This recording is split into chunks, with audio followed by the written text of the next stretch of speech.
다시는 이방의 노략거리가 되지 아니하며 땅의 짐승들에게 잡아먹히지도 아니하고 평안히 거주하리니 놀랄 사람이 없으리라. 내가 그들을 위하여 파종할 좋은 땅을 일으키리니 그들이 다시는 그 땅에서 기근으로 멸망하지 아니할지며 다시는 여러 나라의 수치를 받지 아니할지라. 그들이 내가 여호와 그들의 하나님이며 그들과 함께 있는 줄 알고 그들 곧 이스라엘 족속이 내 백성인 줄 알리라. 주 여호와의 말씀이니라. 아멘. 언제나 우리를 고난 가운데서 지키셨고 인도해 오셨던 하나님, 지금도 우리의 삶 속에 동행하시며 생명의 걸음으로 우리를 인도하시는 하나님, 하나님의 그 선하신 손길이 오늘도 우리의 인생 가운데 함께 하시기, 어두움의 권세 아래 압제당하지 아니하고 오늘도 그 어두움을 넘어 빛 대신 주님을 바라보며 세상을 이기며 나아갈 수 있는 승리의 사람이 될 수 있음을 감사합니다.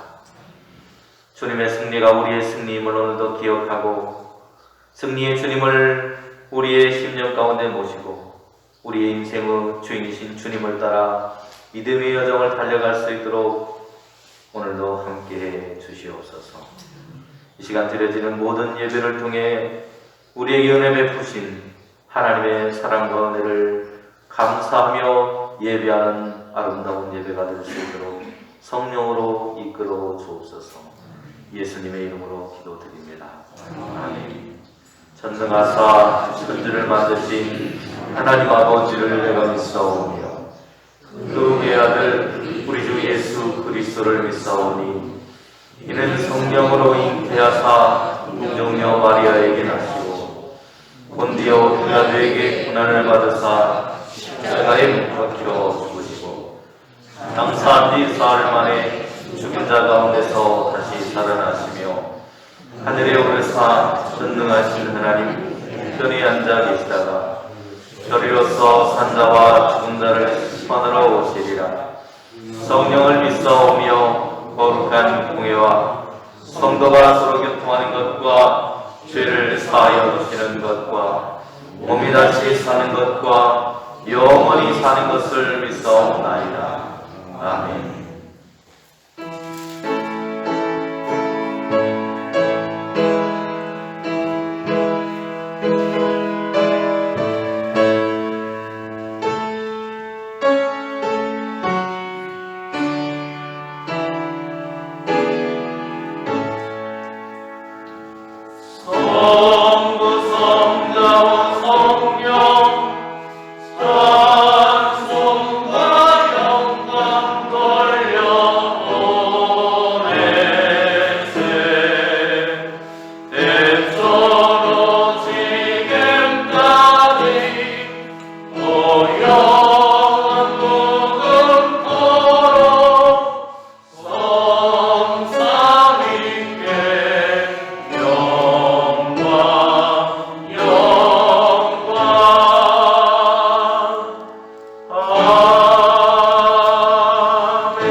의인들아 여호와를 즐거워하라. 찬송은 정직한 자들이 마땅히 할 바로다.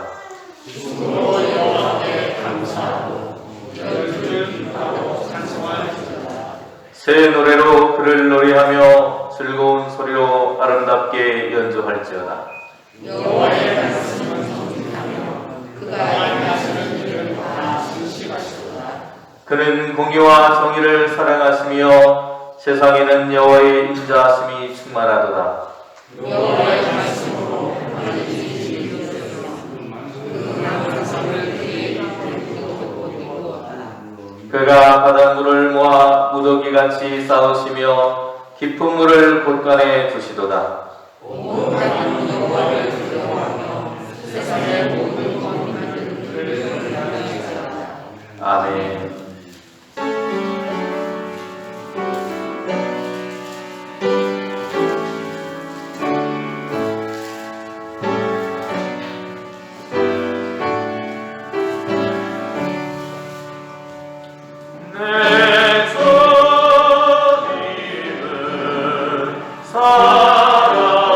사랑에서 날 지켜주시니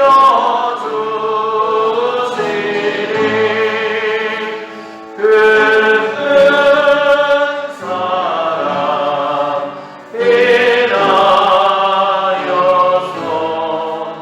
나 자유 얻었네. 나의 구원 되신 주님 내 소망 되신 주 항상 나와 함께 하셔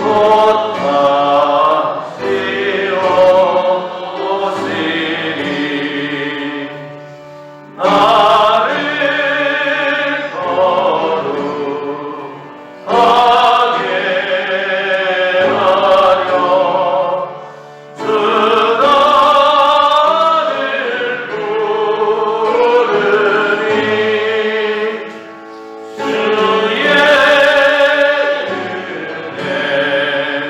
내게 넘쳐 주 뜻을 이루리 굳센 믿음 나가지고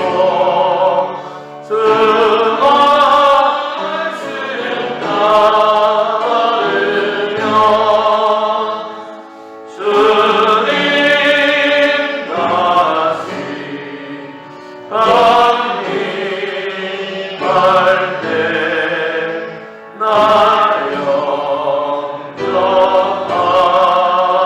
영접하시리. 아멘.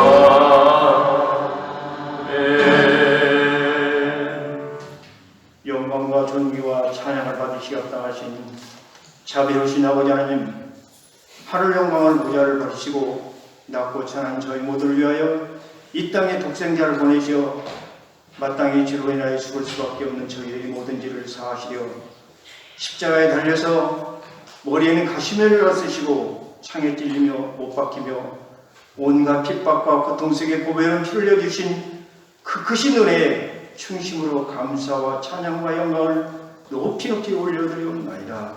지난 한 주간에도 주님 은혜 가운데 살아온 저희들이지만 삶을 생각해 볼 때 감사하며 살지 못하고 불신하며 원망하고 불평하며 육신의 질병으로 인해 고통에 근심하고 한숨 쉬며 세상에마저 주님의 거룩한 품밖에 도망해 있던 저희들의 삶을 이 시간 주님 앞에 낱낱이 고백하오니 불쌍히 여기시나 용서해 주시길 간절히 원합니다. 오늘 이 거룩고 복된 주님의 날을 허락하시사 원국 각지에 흩어져 사랑하는 성도들 친히 구것을 펴주시오. 심령을 주관하여 주님의 교회에 모여 예배를 드릴 수 있도록 인도하여 주셨사오니 이 시간에도 주님께 함께하여 시사 신령과 진정으로 몸과 왕을 바쳐 거룩한 산 제사로 영백 예배를 드리니 홀로 영광 받아 주시옵소서. 사랑과 은혜가 전하신 자비로우신 아버지 하나님, 죄악된 세상에서 아직도 복음을 듣지 못한 채 방황하고 사탄의 지방에 살아가는 많은 영혼들이 있기에 사랑의 하나님의 뜻을 이루고자 이렇게 아름다운 동산에 주님의 교회를 세우시고 은혜 가운데 부흥 발전시켜 주시며 많은 영혼을 구원해 주심을 진심으로 감사를 드립니다. 앞으로도 주님의 거룩한 제단을 사랑하여 주시되 끝까지 사랑하사 하나님의 영광이 드러나게 하시고 또한 삶의 무거운 짐을 지고 갈 길 몰아 방황하는 많은 영혼들에게 우리 용산교회 영적인 쉼터가 되어 하나님의 놀라운 영광을 드러내게 하옵시고 영혼 구원을 향하신 거룩하신 하나님의 뜻이 이루어지게 하여 주시옵소서. 더욱더 수많은 영혼을 구원시키는 구원 방주가 되게 하여 주시옵소서. 주님 말씀하시기를 너희에게 성령이 임하시면 내가 권능을 받고 예루살렘과 유대와 사마리아 땅까지 이르러 내 증인이 되려 하신 그 말씀을 믿고 주님의 제자들과 많은 무리들이 기도해 주실 때 베드로에게 성령 하나님이 임하신 것처럼 많은 무리들 앞에서 진유의 복음을 전할 역사가 있게 하여 주시옵소서. 특별히 이전에 하나님 믿다가 낙심한 형제들이 구원의 확신을 갖게 하여 주시옵소서. 우리 육중의 택한 백성들이 다 주님 전에 와서 구원받게 하여 주시옵소서. 이 시간 복음 전도를 위하여 실수에 쓰는 성도들에게 새 힘을 주시고 오지 않은 많은 곳에 성도를 섬기고 교회를 위해 나눔 섬김 봉사에 앞장서가는 각 기관의 직분자들이 수고와 땀을 봉사하는 손길 손길마다 건강과 축복을 함께하여 주시옵소서. 만병의 시기된 자비로신 아버지 하나님, 원치 않은 즐거로 고통당하고 있는 성도님이 있습니다. 가정의 요양의 병원에서 피 묻은 환부를 어머니시사 깨끗이 다음을 얻도록 역사하여 주시옵소서. 주님께서 이 시간 성령으로 말씀을 선포하시기 위한 목사님을 설교대로 단위에 세우셨사오니 강한 성령의 두루마리를 덧입혀 주시사 생명의 말씀으로 증가할 수 있도록 인도하여 주시옵소서. 그 말씀 한 말씀도 땅에 떨어지지 않고 우리의 온 심령 심중에 박혀 새겨져 세상이나 말씀으로 무기를 삼아 승리하는 삶을 살 수 있도록 축복하여 주시옵소서. 이 모든 말씀을 우리 주여 원하신 구주 예수 그리스도로 감사하며 간절히 기도드리옵나이다. 아멘.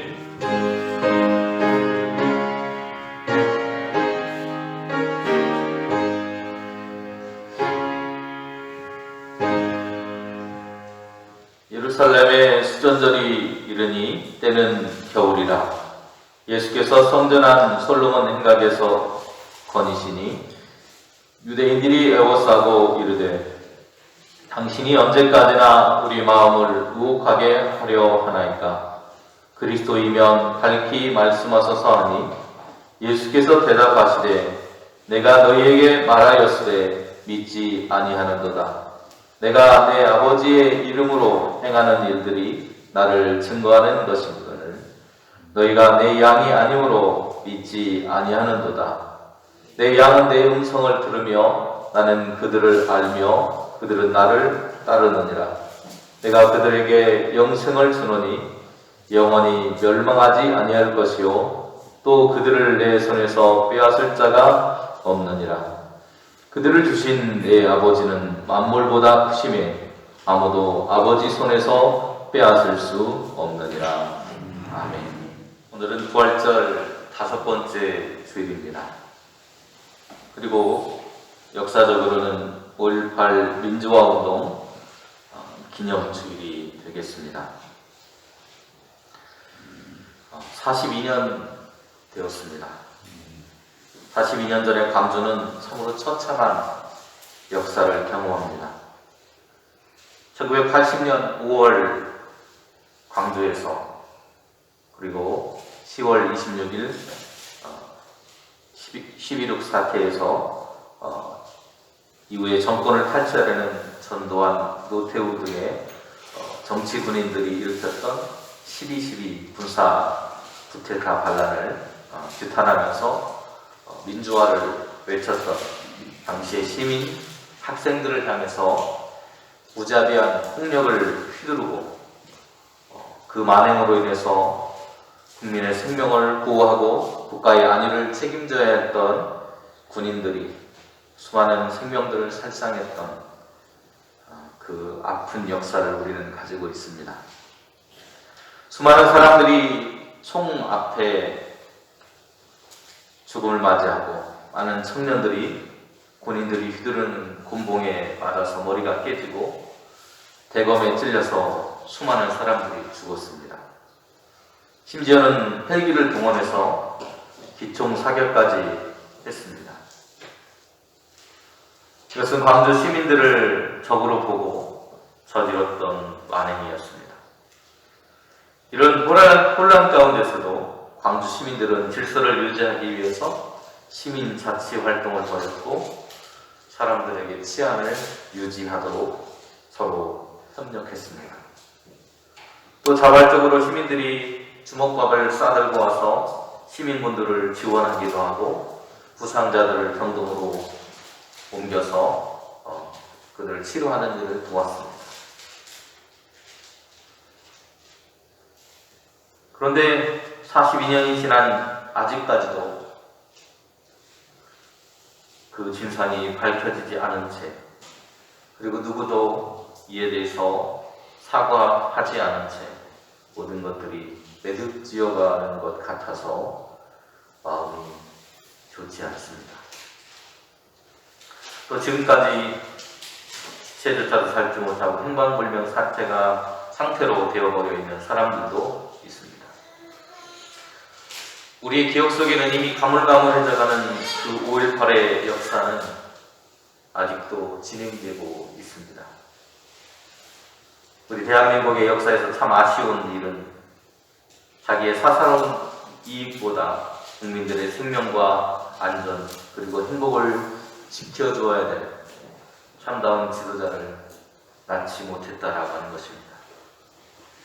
사리사욕이 눈먼 사람들이 국가의 지도자가 되고 나라의 혼란을 야기하고 국민들의 삶을 어렵게 한 일들이 수없이 반복되고 있습니다. 저들은 국민들을 자신들의 사사로운 이익을 위한 하나의 수단과 도구로 여기면서 불법을 자행하고 왔습니다. 백성들을 진정으로 사랑하지 않았습니다. 이런 잘못된 지도자들 때문에 국민들은 정말 갈 바를 몰라 제대로 알지 못하고 방황하는 힘든 시간들을 살아온 것입니다. 국민들을 진심으로 사랑하고 국가를 바른 방향으로 이끌어줄 참다운 지도자, 우리가 뽑은 대통령이 그러한 길을 걸어갈 수 있기를 기도할 뿐입니다.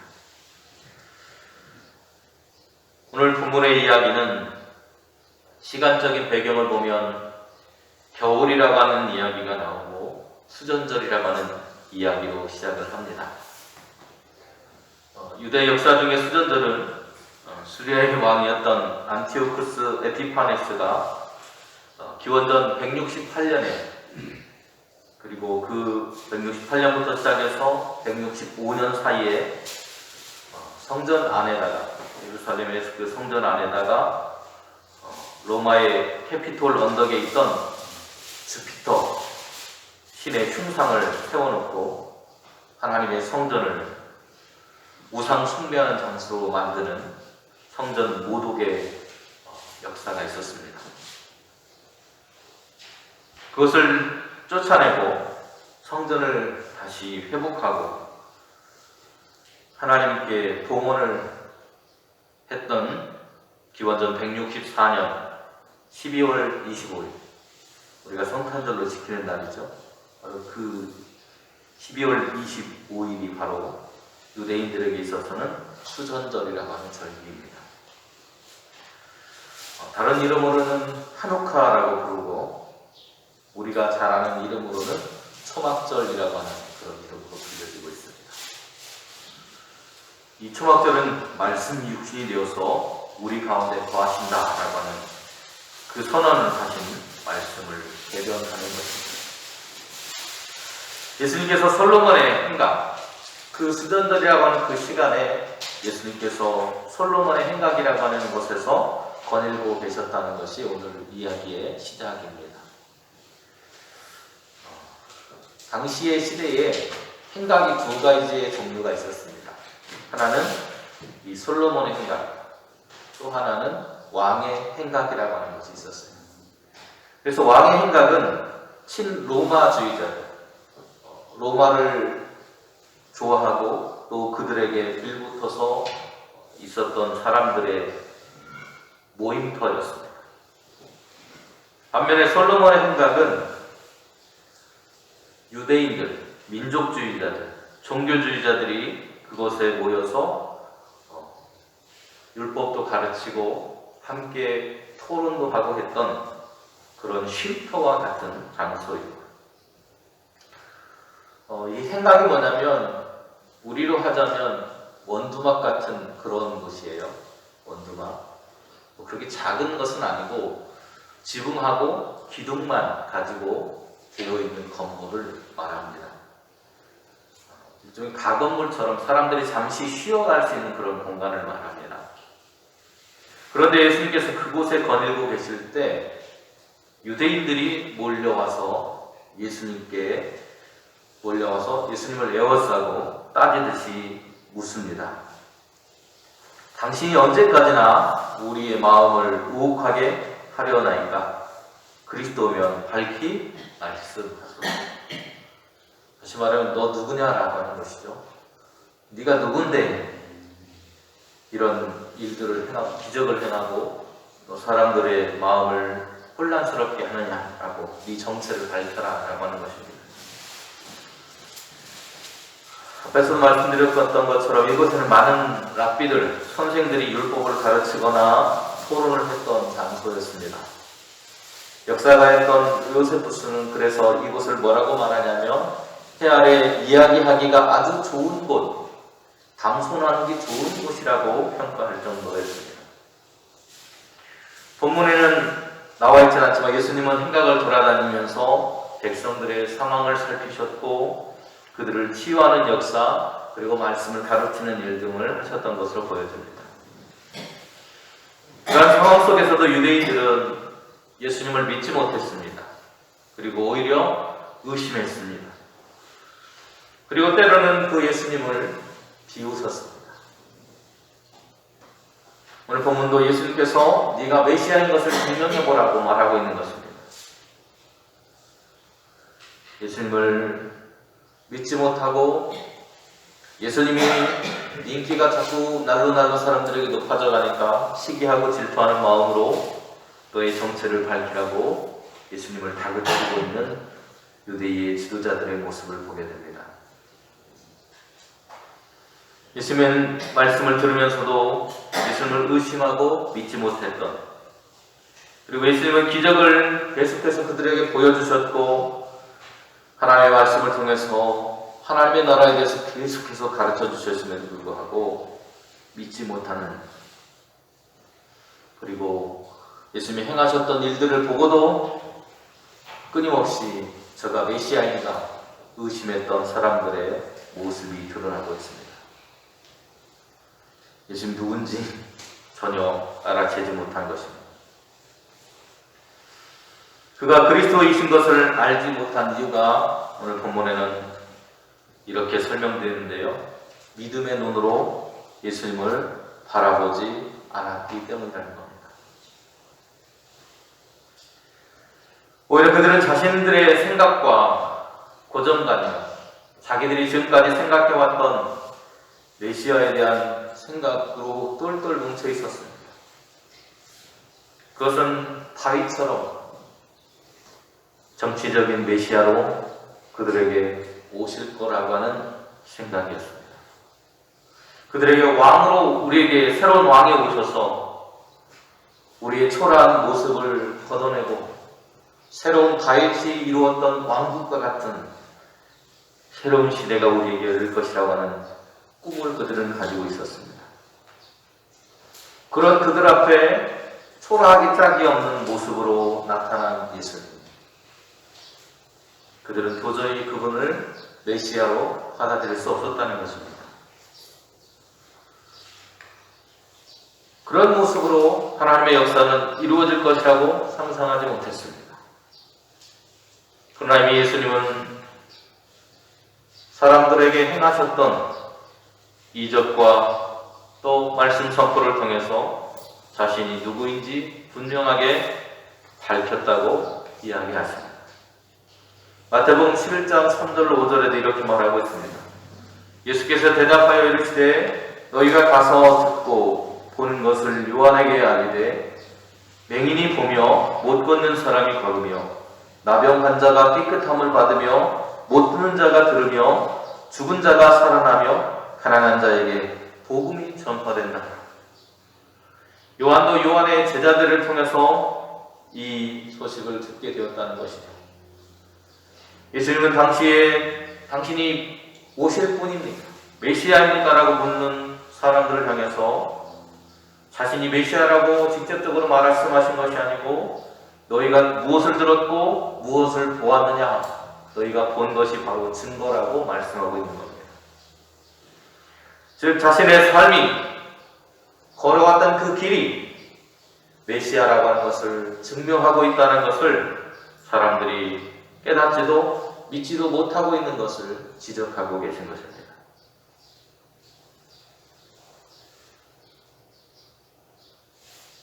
또한 예수님은 그들이 예수님을 믿지 못했던 이유를, 또 다른 이유를 말씀하시는데, 그것은 예수님의 양이 아니었기 때문이라고 그들을 향해서 말씀하십니다. 그들은 예수님께서 말씀하셨음에도 예수님을 믿음을 통해서 예수님께 나아가야 함에도 불구하고 그렇게 하지 못했다는 것. 그것은 그들이 예수님의 음성에 귀 기울이지 않았고 알아듣지 못했다는 것을 의미합니다. 의심이 그들의 귀를 막아버렸습니다. 고정관념이 그들의 눈을 가려버렸습니다. 이것은 그들이 예수님께 속하지 않았다는 증거라고 예수님은 말씀하십니다. 요한복음 8장 47절에서 예수님은 이렇게 말씀하십니다. 하나님께 속한 자는 하나님의 말씀을 듣나니 너희가 듣지 아니함은 하나님께 속하지 아니하였습니다. 그들이 하나님께 속했다면 예수님이 하시는 말씀을 하나님의 음성으로 듣고 예수님을 믿고 나아갔을 텐데, 지금 당신이 그리스도라고 묻고 있는 그들을 향해서 너희는 내 양이 아니구나라고 말씀하고 있는 거예요. 예수님을 주인으로 아는 양이었다면 그들은 예수님의 말씀에 귀를 기울이고 그 예수님을 따라갔을 것이기 때문입니다. 양에게 몇 가지 특징이 있습니다. 양은요, 방향 감각이 별로 없다고 합니다. 그래서 양은 한번 길을 잃어버리면 길을 도저히 찾아갈 수 없다고 해요. 그 목자가 와서 잃어버린 그 양의 길을 찾아주고 인도해주지 않으면 자기가 왔던 그 무리로 돌아갈 수 없다고 합니다. 또 양은 굉장히 더러운 동물이라고 해요. 우리가 보기에는 하얀색으로 있으니까 굉장히 깨끗할 것처럼 여기는데 양은 아주 깨끗하지 못한 동물이라고 합니다. 매일 씻겨주지 않으면, 그리고 조금만 한눈을 파면 금세 몸이 더러워지고 벌레가 생기고 또 살이 썩어 들어간다고 해요. 또 양의 특징은 뭐냐면 앞을 제대로 보지 못한다고 합니다. 그래서 앞서가던 양이 절벽으로 뛰어내리면 거기가 절벽인지 모르고 그대로 같이 따라서 뛰어내린다고 합니다.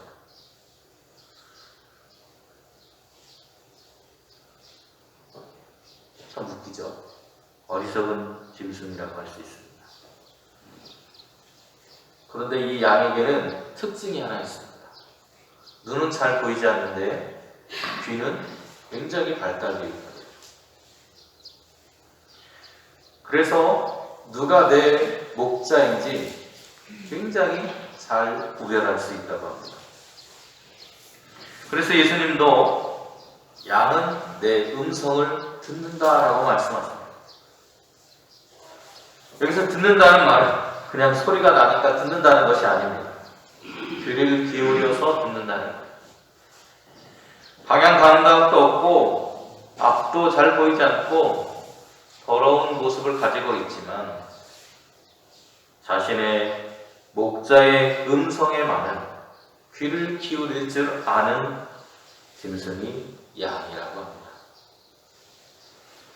그래서 자기의 방향 감각 없음에도 불구하고 목자가 인도해주면 그 음성을 따라서 제 길을 찾아 흩어지지 않고 자기의 집으로 돌아갈 수 있다는 거예요. 요한복음 10장 4절 말씀에도 이렇게 말씀합니다. 자기 양을 다 내어놓은 후에 앞서가면 양들이 그의 음성을 아는 거로 따라온다 말씀하고 있습니다.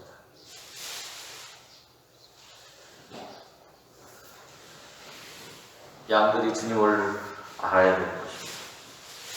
누가 우리의 주님이신지 우리는 분별할 수 있어야 됩니다.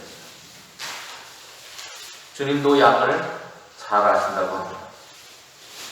아무리 쌍둥이같이 똑같다고 해도요, 그 쌍둥이들도 무언가 다른 부분이 있다고 그래요. 그래서 그것을 통해서 분별해낸다고 합니다. 모두가 똑같은 모습으로 보이지만 주님은 우리의 모든 사정을 아시는 분이시기에, 또한 우리의 머리털까지 다 세심받으신 분이시기에 우리의 사랑하는 마음을 통해서 하나님도 우리가 네가 내 아니구나 라고 하는 것을 안다는 겁니다. 고린도전서 8장 3절은 이렇게 우리에게 이야기해 줍니다. 또 누구든지 하나님을 사랑하면 그 사람은 하나님도 알아주시느니라. 우리의 마음을 통해 하나님도 우리를 알아주신다고 말하고 있습니다. 양은 목자의 음성을 들을 뿐만 아니라 그의 길을 따라갑니다. 다른 곳으로 가면 죽음이 도사리고 있는 그 현장이 있음을 알기에 양은 주인이 인도하는 대로 그곳이 어디든 따라가게 되어 있습니다.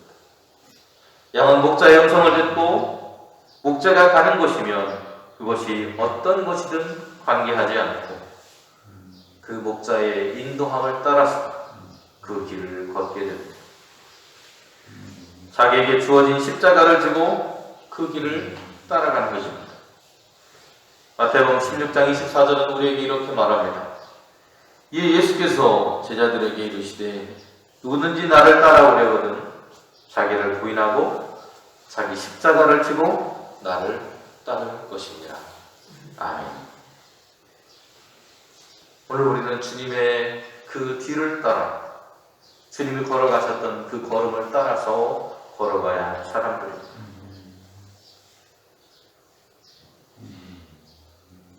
오늘 본문 속에 들으면 알게 되고 알면 따라간다고 말씀하고 있습니다. 여러분, 우리가 듣고 알고 따라가서 얻어야 될 것이 무엇이냐면 영생이라고 말씀합니다. 예수님께서는 결론적으로 나를 따라오는 사람, 내 길을 걷는 사람, 나와 함께 십자가의 길을 걷는 바로 그가 영생의 주인공이라고 말씀하고 있는 것입니다. 자신을 따르는 자들에게 영생을 주셔서 영원히 멸망받지 않게 하시겠다고 약속하고 있습니다. 그리고 이것은 변함없으신 주님의 약속이기에 누구도 그 약속을 파기할 수 없습니다. 요한복음 3장 36절에서도 이렇게 말합니다. 아들을 믿는 자에게는 영생이 있고 아들에게 순종하지 아니한 자는 영생을 보지 못하고 도리어 하나님의 진노가 그 위에 머물러 있느니라.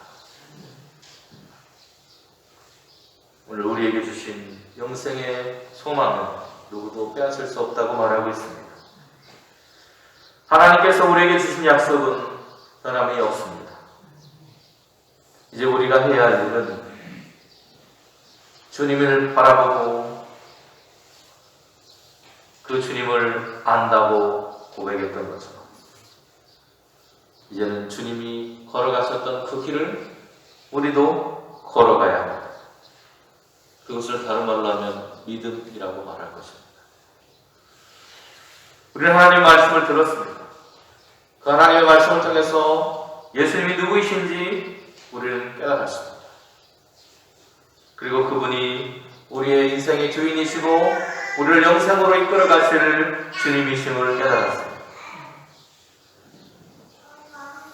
이제는 우리가 주님의 길을 따르는 믿음을 통해서 변함없는 약속, 영생을 소유하기에 달려가야 할 것입니다. 교회는 바로 그 길을 따라가는 사람들의 공동체입니다. 그러기에 우리의 시선이 복음을 듣고 아는 것에 지금까지 힘써왔다면 이제부터는 우리가 안 그 복음의 길을 따라가야 합니다. 기독교의 역사는 따름의 역사였고 순교의 역사였습니다. 앞에서 말씀드렸던 5.18의 그 많은 사람들의 희생을 통해서 이 땅에 민주주의가 찾아온 것처럼 교회는 예수 그리스도의 피와 우리의 믿음의 선진들의 순교의 피를 통해서 다시금 하나님의 백성으로 살아가는 길이 열리고 그리고 영원한 생명의 길이 열렸음을 알아야 합니다. 사도행전 20장 28절은 우리에게 교회가 무엇인지를 이렇게 이야기합니다. 여러분은 자기를 위하여 또는 온 양떼를 위하여 삼가라. 성령이 그들 가운데 여러분을 감독자로 삼고 하나님이 자기의 피로 사신 교회를 보살피게 하셨느니라. 이것은 바울이 당시의 지도자들을 향해서 한 말이기도 합니다. 그러나 비단 그것이 지도자들을 향한 것만이 아니라 그리스도의 복음을 믿고 살아가는 오늘 우리를 향한 말씀입니다. 이제 우리를 감독자, 하나님의 일꾼으로 세우셨다는 것입니다. 하나님이 자신의 피로 세우신 교회를 돌보도록 우리를 하나님의 일꾼으로 세워주셨습니다. 바울은 교회를 향해서 이렇게 말합니다. 범사에 여러분에게 모범을 보여준 바와 같이 수고하여 약한 사람을 돕고 또 주 예수께서 친히 말씀하신 바 주는 것이 받는 것보다 복이 있다 하심을 기억하라고 말하고 있습니다.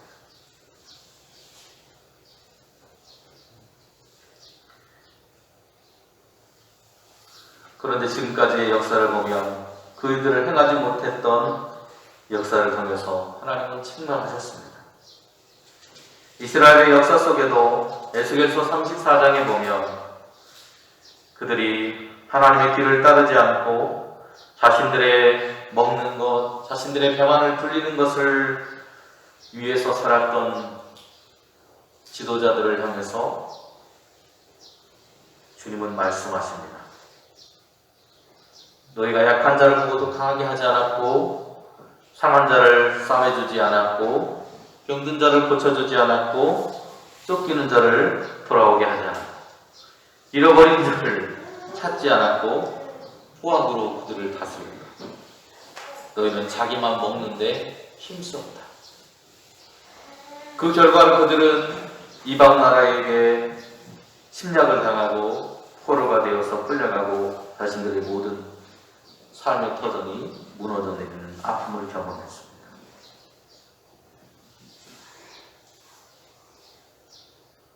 그들을 향해서 이제는 너희가 그렇게 살지 못할 것이라고, 너희가 하지 않았던 그 일들을 내가 직접 하겠노라고 말씀하셨습니다.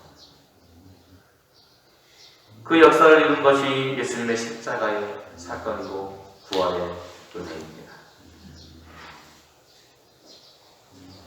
그리고 오늘도 우리에게 이렇게 말씀합니다. 그들이 내가 여호와 그들의 하나님이며 그들과 함께 있는 줄을 알고 그들 곧 이스라엘 족속이 내 백성인 줄 알리라. 주 여호와의 말씀입니다. 하나님의 백성으로서 우리는 오늘도 살아갑니다. 그리고 하나님의 역사는 힘있고 능력 있는 사람들에 의해서 변화되어 온 것이 아닙니다. 5.18도 우리에게 다가온 그 민주주의도 당시 힘없던 노동자들, 어린 학생들, 이름 없는 민초들이 자신들의 생명을 걸고 부정함과 부당함 속에 싸워왔을 때 그들은 이 나라를 지켰고 민주주의를 이루는 초석이 될 수 있었습니다. 그들의 외침은 정의였고 진실이었습니다. 5.18의 역사는 성서가 말하는 십자가와 부활입니다. 자신을 희생해서 많은 인류를 구원하신 예수님의 정신이 그 안에 있습니다. 그리고 오늘 우리도 그 정신을 이어갑니다. 하나님과 그의 아들이신 예수 그리스도를 바로 알고 그분의 음성이 맞다는 것을 확인했다면 이제는 우리는 뒤를 돌아보아서는 안 됩니다. 이 땅에 하나님의 나라를, 역사를 이루어가기 위해 모범을 보인 주님의 그 뒤를 따라 우리도 한 걸음 한 걸음 나아가야 합니다. 제자들이 주님의 음성을 듣고 그분의 길을 따랐다는 것을, 에세겔과 이스라엘 백성들이 하나님의 음성을 듣고 그 길로 나아갔다는 것을, 바울과 초대교회의 성도들이 모범을 보인 바울과 주님의 그 모습을 닮아갔던 것처럼 교회 역시도 이제는 주님의 그 사랑을 닮아서 주님의 그 사랑을 나누고 실천하는 교회로 나아갈 수 있기를 바랍니다. 바울은 오늘도 우리에게 이렇게 당부하고 있습니다. 동서에 여러분에게 모범을 보여준 바와 같이 수고하여 약한 사람을 돕고 또 주 예수께서 친히 말씀하신 바 주는 것이 받는 것보다 복이 있다 하심을 기억하라. 오늘도 이것을 기억하며 사랑을 실천하는 교회로 우뚝 서는 우리 용산교회가 될 수 있기를 간절히 소망합니다. 기도하겠습니다. 내려오신 주님, 주님의 그 십자가의 사랑을 통해 죽음 뒤에 있는 소망을 바라볼 수 있도록 우리를 인도해 주셨습니다. 5.18의 수많은 생명들의 희생을 통해 평화의 세상이, 민주주의의 역사가 시작될 수 있었습니다. 이제는 그 정신을 우리가 이어가게 하여 주시옵소서. 어떠한 독재도 어떠한 압제도 그것이 정당화될 수 없음을 기억하게 하시고, 주님이 사랑의 마음으로 사람들을 돌보고 그들의 아픔을 함께 품고 그들의 아픔을 회복할 수 있도록 애썼던 것처럼 우리 용산교회도 우리 이웃들의 아픔을 외면하지 않는 교회가 될 수 있도록, 그리고 우리에게 있는 아픔들을 함께 공유하며 기도하며 위로할 수 있는 교회가 될 수 있도록 하나님 우리를 인도하여 주시옵소서. 예수님의 이름으로 기도드립니다. 아멘.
영과 호흡과 건강을 주셔서 주님 앞에 예배하며 하나님의 말씀을 들을 수 있는 은혜를 주셔서 감사합니다. 주신 말씀처럼 오늘도 하나님의 길을 따라가며 믿음에 순종하고 하나님의 역사를 이루어가는 그런 귀한 신앙의 길로 나아가는 저희들이 될 수 있도록 은혜를 베풀어 주시옵소서. 이 시간 하나님의 은혜를 기억하고 감사하는 마음으로 예배하며 하나님께 우리의 가지고 있는 물질을 통해 작은 정성을 드리며 하나님께 영광을 돌리기를 원합니다. 하나님께서 우리의 삶의 주인일 뿐 아니라 모든 물질의 주인이심을 고백하며 주신 소득의 10분의 1을 들어서 소득의 10분의 1을 드리는 11조 예물을 하나님께 드렸습니다. 하나님의 예물을 기쁨 받아주시고 우리 인생의 주인이 되어주셔서 매일매일 순간순간마다 우리의 걸음을 도우시고 인도하시는 은혜를 베풀어 주시옵소서. 범사의 삶을 감사하며 하나님 앞에 드린 예물도 있사오니 기억하여 주시고 하나님과 동행하는 삶을 통해 그들의 삶이 기쁨 가득한 인생이 될 수 있도록 은혜를 베풀어 주시옵소서. 생명 주신 하나님의 은혜를 기억하고 생일 감사를 드린 사랑하는 권사님과 사랑하는 딸을 기억하여 주시고 하나님 언제나 건강한 모습 가운데 하나님의 은혜를 누리며 충만한 사랑 가운데 사람들에게 사랑받고 인정받는 삶을 살아갈 수 있도록 은혜를 베풀어 주시옵소서. 월정을 드린 손길도 있습니다. 주님께서 가정마다 건강으로 은혜로 능력으로 채워주셔서 부족함 없는 한 달이 될 수 있도록 도와주시고 주님과 동행하는 기쁨을 누리며 살아갈 수 있도록 은혜를 베풀어 주시옵소서. 지정과 여러가지 우리의 감사한 마음을 드린 그 손길 그 가정 모두를 기억하여 주시고 주님께서 이 땅에서 살아가는 동안 우리의 삶이 세상의 풍파와 험난한 시험 속에 넘어지지 않고 꼭 넘어졌다 할지라도 다시 일어설 수 있는 소망과 은혜를 허락하여 주옵소서. 예수님의 이름으로 축복하며 기도하옵나이다. 아멘.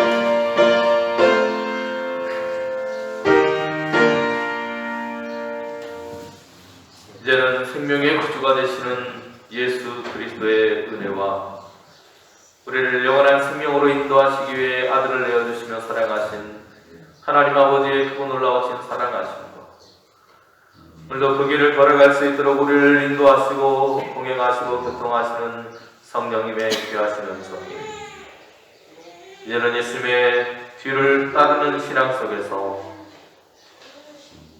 하나님만을 바라보고 믿음의 여정을 달려가기로 다짐하고 결단한 우리 영상계 모든 성도님들의 머리에와 그 가정에와 산업걸 위에 그리고 직장 위에 학교 위에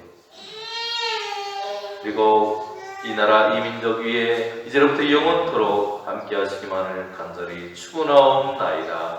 아멘.